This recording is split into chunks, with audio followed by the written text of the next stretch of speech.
Assalamualaikum warahmatullahi wabarakatuh. Salam sejahtera untuk kita semua. Shalom. Saya Paskalina Tukli dengan NIM 7111804, Prodi Pendidikan Matematika Universitas Serang Raya, kelas A1, semester 6, tahun ajaran 2021-2022.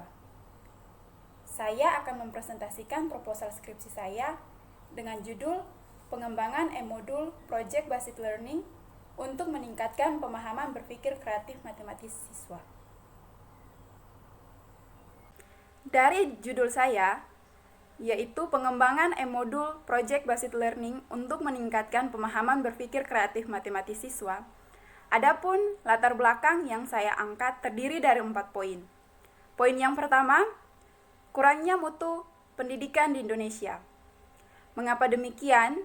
Pada data pemetaan The Learning Skill Person, Indonesia berada pada posisi ke-40 yang memiliki mutu pendidikan yang cukup rendah.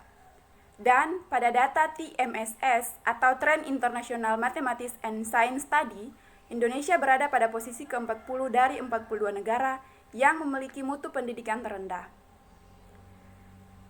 Dan pada poin yang kedua, matematika merupakan ilmu yang kurang menyenangkan. Mengapa demikian? Karena berawal dari kurangnya mutu pendidikan di Indonesia, sehingga siswa atau pelajar dapat mengatakan serta merasakan matematika merupakan ilmu yang kurang menyenangkan.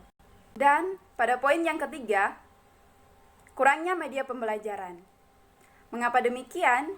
Penyebab ilmu matematika yang kurang menyenangkan ialah media pembelajaran yang tidak menarik dan tidak mudah dipahami oleh siswa atau pelajar. Dan poin yang keempat, kemampuan berpikir kreatif matematis yang masih rendah. Karena kemampuan atau cara berpikir setiap siswa atau pelajar itu berbeda-beda. Dapat dilihat dari bagaimana siswa atau pelajar tersebut memecahkan masalah matematis dengan cara berpikir kreatif. Kurangnya media pembelajaran juga merupakan faktor utama siswa menjadi pasif dan tidak aktif. Padahal, jika siswa atau pelajar tersebut dapat memahami serta berpikir kreatif untuk memecahkan masalah matematis, siswa atau pelajar tersebut dapat menemukan sisi yang menyenangkan dari matematika. Selanjutnya yaitu identifikasi masalah. Di sini saya mengangkat 2 poin sebagai identifikasi masalah.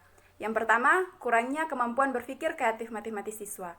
Dan yang kedua, di dalam proses belajar mengajar, guru masih sering menggunakan metode pembelajaran yang tradisional atau konvensional. Selanjutnya, batasan masalah. Pada batasan masalah, pada penelitian ini ialah pengembangan e-modul pembelajaran berupa project based learning untuk meningkatkan pemahaman kreatif matematis siswa. Selanjutnya, rumusan masalah. Di sini saya mengangkat 2 poin sebagai rumusan masalah.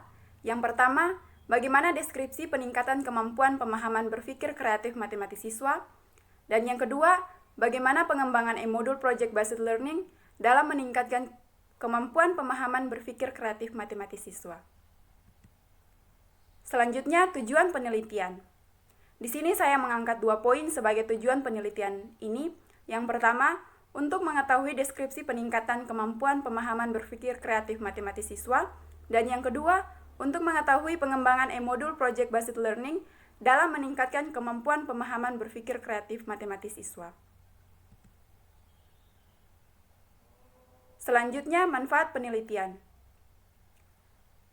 Pada penelitian ini, ada 2 poin yang menjadi manfaat penelitian. Pertama, dari segi teoritis, dan yang kedua dari segi praktis. Yang pertama dari segi teoritis. Maksudnya, pada penelitian ini dapat diharapkan mampu mengembangkan kemampuan berpikir kreatif matematis pada siswa dalam kegiatan belajar mengajar atau KBM. Dan yang kedua, manfaat dari segi praktis. Penelitian ini diharapkan dapat menambah koleksi pustaka serta menjadi acuan bagi mahasiswa pendidikan matematika Universitas Serang Raya. Selanjutnya yaitu bab 2. Bab 2 sendiri pada penelitian ini terdiri dari kajian pustaka, kerangka berpikir, hipotesis penelitian. Kajian pustaka sendiri terdiri dari 3 poin, yaitu pengembangan e-modul, yang kedua pembelajaran project based learning, yang ketiga kemampuan berpikir kreatif matematis. Yang pertama yang akan saya bahas ialah pengembangan e-modul. Menurut Wijayanto, modul elektronik atau e-modul merupakan tampilan informasi dalam format buku yang disajikan secara elektronik dan dengan menggunakan hard disk, disket, CD, atau flash disk yang dapat dibaca menggunakan komputer atau alat pembaca buku elektronik. Yang kedua ialah pembelajaran project-based learning. Pada masa wabah virus COVID-19 sekarang ini, project-based learning merupakan metode atau model pembelajaran yang sangat efisien untuk diterapkan. Karena model pembelajaran ini memberikan kesempatan pada siswa untuk menentukan sendiri proyek atau tugas yang dikerjakan, baik dalam hal yang umum ke khusus maupun sebaliknya. Serta peran guru sebagai fasilitator untuk menyediakan bahan ajar yang dibutuhkan, seperti video pembelajaran, PowerPoint atau PPT, PDF, dan juga materi berupa Word yang dapat dipelajari secara online oleh siswa.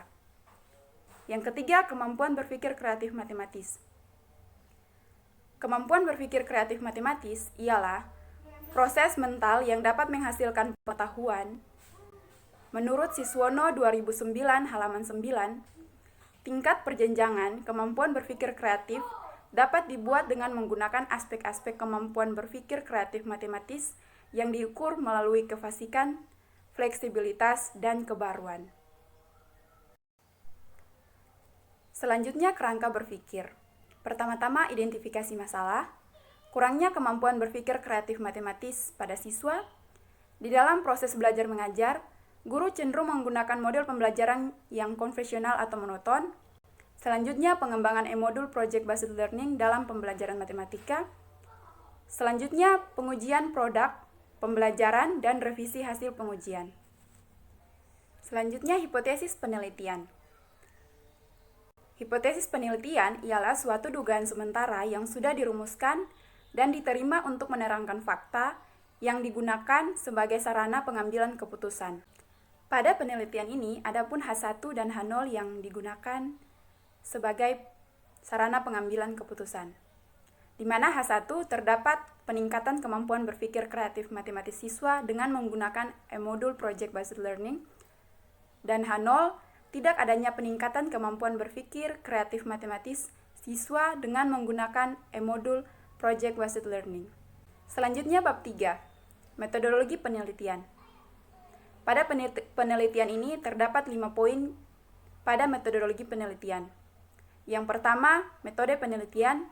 Yang kedua, populasi dan sampel. Yang ketiga, teknik pengumpulan data. Yang keempat, teknik analisis data. Dan yang kelima, prosedur penelitian. Pertama-tama yang akan saya bahas ialah metode penelitian. Metode penelitian, pada penelitian ini, metode yang digunakan ialah metode pengembangan.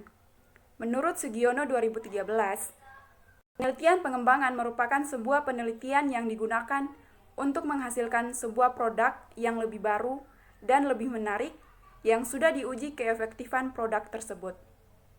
Yang kedua ialah populasi dan sampel. Populasi sendiri adalah wilayah generalisasi yang terdiri atas objek atau subjek yang mempunyai kualitas dan karakteristik tertentu yang ditetapkan oleh peneliti untuk dipelajari dan kemudian ditarik kesimpulannya. Definisi tersebut ialah definisi populasi menurut Sugiono. Selanjutnya, sampel. Sampel adalah bagian terkecil dari populasi. Menurut Sugiono 2018 halaman 81, sampel yang diambil dari populasi harus betul-betul representatif. Dengan formula atau rumus yang digunakan adalah N per K dikali jumlah sampel, di mana N sendiri adalah jumlah siswa dan K adalah jumlah populasi. Selanjutnya, teknik pengumpulan data. Teknik pengumpulan data pada penelitian ini, peneliti menggunakan teknik pengumpulan data berupa angket atau kuesioner yang disebarkan secara online yang berisi pertanyaan atau pernyataan yang akan dijawabkan oleh responden atau siswa. Menurut Sugiono tahun 2010, halaman 199, kuesioner atau angket merupakan teknik pengumpulan data dengan cara memberikan seperangkat pertanyaan atau pernyataan tertulis kepada responden untuk menjawabnya. Pada penelitian ini juga ada pun skala pengukuran yang digunakan sebagai standar penilaian. Ialah skala Likert yang merupakan metode skala bipolar untuk mengukur tanggapan positif ataupun negatif dari responden. Misalnya, peneliti menggunakan 5 poin jawaban pertanyaan. Di antaranya, yang pertama sangat setuju atau SS, nilainya 5. Yang kedua setuju, nilainya 4. Yang ketiga netral, nilainya 3. Yang keempat tidak setuju, nilainya 2. Yang kelima sangat tidak setuju, nilainya 1. Selanjutnya, teknik analisis data. Teknik analisis data pada penelitian ini, teknik analisis data yang digunakan ialah teknik analisis data kuantitatif dan kualitatif. Pada penelitian ini, setelah data diperoleh, data akan dihitung menggunakan aplikasi SPSS dan dihitung penilaiannya menggunakan rumus produk momen, di mana rumus sendiri dari produk momen itu ialah R XY sama dengan N sigma XY dikurangi sigma X dikali sigma Y dibagi akar N sigma X kuadrat dikurangi sigma X kuadrat dikali akar N dikali sigma Y kuadrat dikurangi sigma Y kuadrat, di mana RXY adalah koefisien korelasi variabel X dan Y. XY sendiri ialah produk dari variabel X dan Y. X sendiri angka korelasi variabel bebas. Y adalah angka mentah variabel terikat. Dan N adalah jumlah sampel. Data kualitatif merupakan deskripsi berupa tanggapan atau kritik, saran, masukan dari uji ahli atau validator pada penelitian ini. Selanjutnya, atau yang kelima, prosedur penelitian. Pada penelitian ini, peneliti menggunakan metode atau model prosedur penelitian ialah A, D, D, I, E. Di mana A itu analisis. Analisis terdiri atas 2 tahapan. Tahapan yang pertama ialah analisis kinerja. Analisis kinerja ialah analisis yang dilakukan untuk mengetahui apakah ada masalah yang dihadapi serta membutuhkan solusi terhadap masalah tersebut atau tidak. Tahapan yang kedua adalah analisis kebutuhan. Analisis kebutuhan ialah analisis yang diperlukan untuk menentukan kemampuan yang perlu dipelajari oleh siswa atau pelajar tersebut. Selanjutnya, D atau desain, ialah klarifikasi program pembelajaran yang dibuat atau didesain agar program tersebut dapat mencapai tujuan pembelajaran. Selanjutnya D, development atau pengembangan. Pada langkah ini meliputi beberapa aspek pengembangan bahan ajar, baik itu membuat bahan ajar atau membeli serta memodifikasi bahan ajar tersebut agar dapat digunakan pada saat proses belajar mengajar. Selanjutnya I atau implementasi. Implementasi ialah langkah yang harus ditempuh berupa penyampaian materi atau bahan ajar itu sendiri pada saat proses belajar mengajar. Yang terakhir, E atau evaluasi.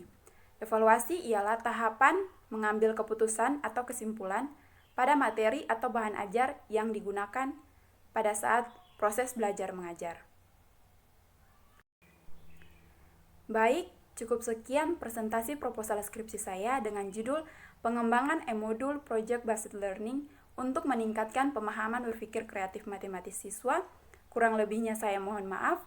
Wassalamualaikum warahmatullahi wabarakatuh. Salam sejahtera untuk kita semua dan shalom.